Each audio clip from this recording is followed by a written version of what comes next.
Lula foi solto em 8 de março de 2021 agora, alguns dias atrás, né? Esse vídeo está sendo postado no sábado. E o que acontece, galera? Será que Lula de fato é inocente, né? Por que ele se tornou elegível novamente? Por que a ficha dele voltou a ser limpa, né? Um ex-presidiário, um novo presidente da República em 2022? Galera, vamos conversar um pouquinho sobre isso. Eu vou trazer aqui para vocês 10 evidências de que Lula, ele de fato foi corrupto e fez várias lavagens de dinheiro e fez desvio de dinheiro também. Trouxe aqui 10 evidências para vocês acompanharem e entenderem melhor sobre a repercussão de Lula.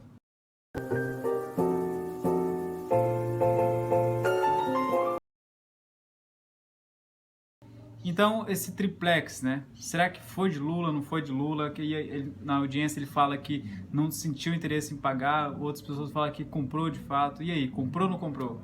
Né? Então, galera, de fato foi pago, né, pela empresa Odebrecht, né? Porque ele não queria colocar nada no nome dele, para ele não ter nenhum tipo de ficha suja. Então, mas ele foi lá olhar esse imóvel, ele pediu para fazer reformas nesse imóvel. A reforma estava avaliada em R$ 770 mil, a reforma com a adição de elevadores e arrumar as partes, estruturas desse local, desse triplex.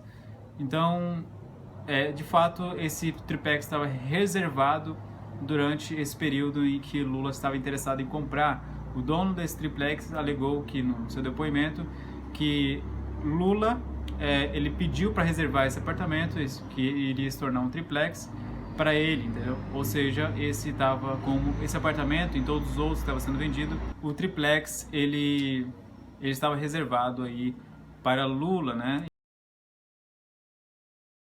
Então vamos para a segunda evidência aqui, galera, de que Lula ele foi sim errado, foi corrupto, teve lavagem de dinheiro e foi impune pela legislação brasileira. O sítio em Atibaia, hein, galera? Esse sítio que foi avaliado em R$ 1,5 milhão, né? As provas que demonstram, né, os depoimentos que foram feitos perante a corte, né, foi do cara responsável, que o nome dele era Emi Costa, que esse Emi Costa, ele era responsável pela reforma do sítio, né? Então, essa reforma do sítio foi a mando de Lula, né? Então, toda a família de Lula frequentava esse sítio em Atibaia, um sítio luxuoso, inclusive, né? Com piscinas e vários quartos. Então, foi financiado aí por Lula, né? Para que tivesse feito a reforma, mas em audiência ele negou a respeito desse sítio. Então, as negações dele é só devido à falta de provas e não porque ele de fato não tinha comprado. Ele só falou assim, não tem prova, então vou negar. Prove o contrário, né? Então não quer dizer que ele é inocente porque ele negou e não teve provas. É sim porque ele foi articulado e não colocou nada no seu nome, né, para não sujar o seu nome politicamente e para não que haver complicações futuras. Mas as evidências, de acordo com as investigações, Lula sim comprou esse sítio e mandou reformar do bolso dele, né? Claro que com verba pública, né? Porque o próprio capital, né, de Lula não é tudo aquelas coisas, né? Eu acho que ele ganha R$ 4 milhões por ano, né? Então isso não justifica compras, né, de grandes sítios luxuosos, são Instituto Lula, são muita coisa em andamento, são mesada para o sobrinho de R$ 600 mil. Então, poxa, não é justificável tantas coisas em seu nome, em nome da sua família, tantos ganhos feitos durante esse tempo de governo, né? Então, não é justificável do nada assim a pessoa começar a família inteira se enriquecer de uma maneira muito drástica. É inexplicável isso. A explicação que temos é a lavagem de dinheiro e a corrupção exercida durante o seu governo. Como eu acabei de mencionar a vocês, o Instituto Lula, né? Que o Instituto Lula foi criado, foi no valor de cerca de 12 milhões de reais, né? Que foi o prédio que foi feito ali. Foi avaliado em 12 milhões de reais para a construção desse prédio. Foi pago pela Odebrecht, né? Então, a Odebrecht, ela financiava várias coisas que Lula estava fazendo, lei de sítio, o triplex, muitas coisas, né, era financiada pela Odebrecht. Claro que fazia parte dessa máfia, desse esquema de lavagem de dinheiro. Então, Lula, temos evidências claras de que Lula ele foi corrupto, ele teve desvio de dinheiro e não é injustificável a elegibilidade dele novamente em 2022. Não sei por que esse cara vai se eleger novamente, tamanha a quantidade de roubos e desvio e de lavagem de dinheiro que ele tinha feito. Beleza, galera? Tendo isso, vamos para os próximos evidências aqui que eu estou trazendo para vocês nesse vídeo. Os membros da Odebrecht, né, declararam em seus depoimentos que eles elaboraram de uma forma bem organizada uma colaboração em dinheiro para Lula, né? Essa colaboração entre membros da Odebrecht foi avaliada em cerca de 10 mil reais para Lula, né? Então esse dinheiro que saiu do nada, né, simplesmente foi um dinheiro doado assim para ele por troca de favores, né? Claro, foi passado para Lula. Então esse aí é chamado de propina, né, galera? Então propinas tinha de todos os lados ali no governo Lula. Então, como eu falei no começo, né, a família se beneficiava, o próprio irmão dele, que é o Frei Chico, né, assim chamado, ele teve aí o seu ganho também, essa participação perante a esses negócios, né, a mando de Lula, claro. Ele ganhava ali uma mesada mensal durante todo esse período aí que o Lula começou a roubalheira dele, durante esses anos de governo, foi de 600 mil reais todo mês para o irmão dele. Foi como 10º salário. E falar assim, ó, cara, você vai ficar aí ganhando esse salário sem fazer porra nenhuma, não precisa fazer nada, só ganha esse salário aí, faz o que você quiser com esse dinheiro. 600 mil reais. Enquanto o trabalhador, a população brasileira como um todo, recebem pouquíssimo e trabalham arduamente. O irmão de Lula estava lá ganhando seus 600 mil reais sem precisar prestar um serviço público. Ele prestava de uma forma maquiada ali para dizer que estava exercendo um papel ali nos órgãos públicos, né? Mas não que necessariamente ele se esforçava e fazia um serviço que era merecedor de todo esse dinheiro, que tinha a justificativa para justificar toda essa quantidade de dinheiro que ele ganhava.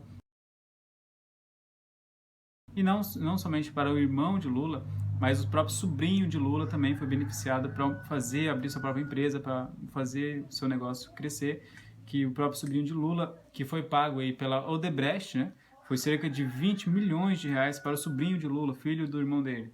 Então imagina só a quantidade de dinheiro que era passado para essas famílias, né? Então não tem como, que nem eu falei no começo do vídeo, não tem como justificar essa grande quantidade de dinheiro que a família estava recebendo, né, pelas condições e pelo ganho e pelo tamanho do patrimônio de Lula. Então, falando sobre família aqui, vamos estender um pouquinho mais. O próprio filho de Luiz Inácio foi o Luiz Cláudio, né, que recebeu ali cerca de 2,100 milhões de reais em dinheiro. Assim, ele ganhou para fazer absolutamente o que ele quisesse, né? Foi pago também pela Odebrecht.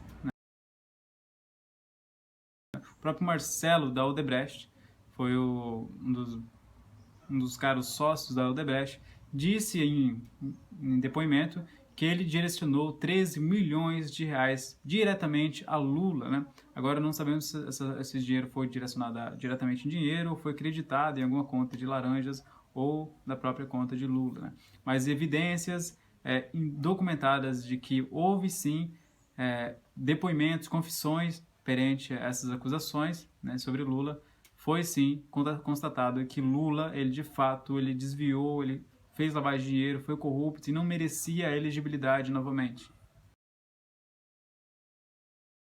E outras empresas também, como o Cartel das Empreiteiras, né, ela alega ali também que direcionou cerca de 30 milhões de reais para Instituto Lula, né? Com qual intuito, né, galera?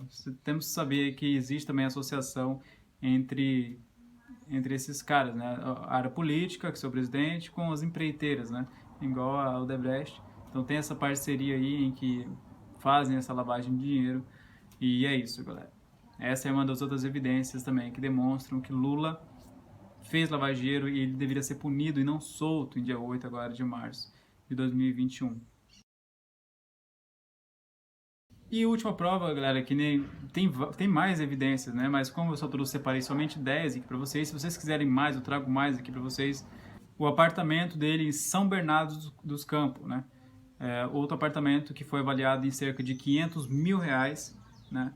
Um apartamento lá em São Bernardo que foi direcionado a Lula. Não temos, infelizmente, ele foi muito articulado, ele conseguiu não deixar rastro em suas compras, mas sim, ele teve participação e envolvimento com essa compra, né? As provas que temos são evidências, depoimentos, confissões e próprios laudos, né?